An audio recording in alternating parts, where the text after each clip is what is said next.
news. Austria has deployed about 500 troops to help police carry out rigorous checks on every refugee trying to enter the country from neighboring Slovenia. We must massively reinforce our border controls. Austria cannot accommodate all asylum seekers. Well, apart from tightening border controls, the country has also imposed a new limit on those seeking asylum. This year, Austria will only accept 37,000 applications, which is less than half of the number of 2015. However, among some Austrians, there's a feeling the government's losing control over the situation, so some locals are trying to take justice into their own hands.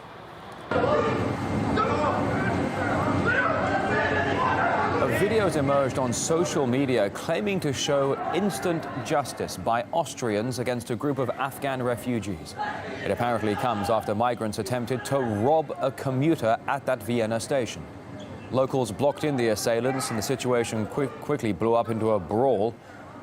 RT's Peter Oliver reporting on how the faith of Europeans in their government's handling of the migrant crisis is being tested.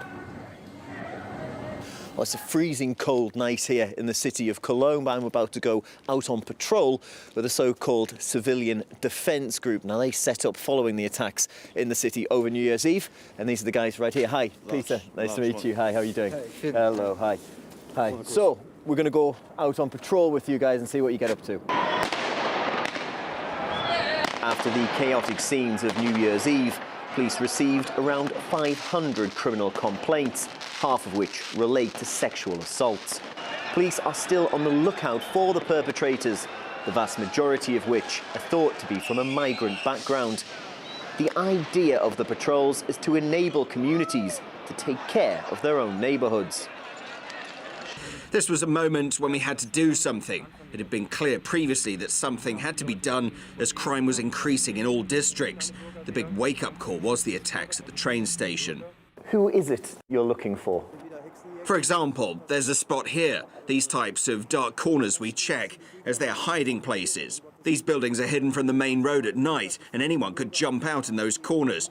Often people congregate around them. Well, this group have come in for some criticism, with people saying that they're vigilantes. However, they don't see it that way. We're not witch hunters. We're not part of the right-wing movement.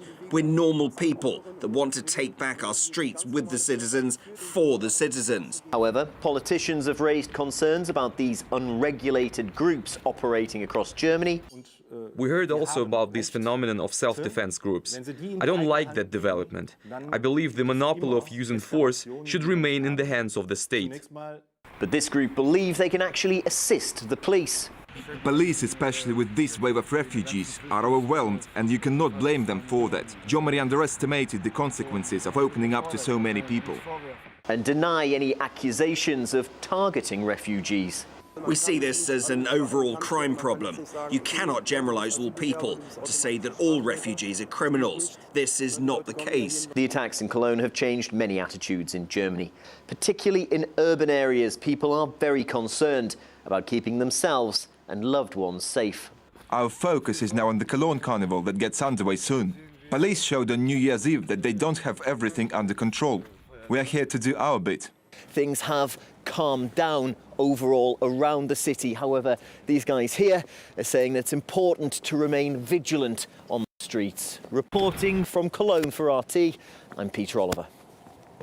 The German president has voiced his opinion on the roots of the migrant problem. Not all migrants have espoused all the fundamental European beliefs and convictions. One key lesson from our own history, but also from the recent European migration history, is this: migration and integration must be thought of in tandem.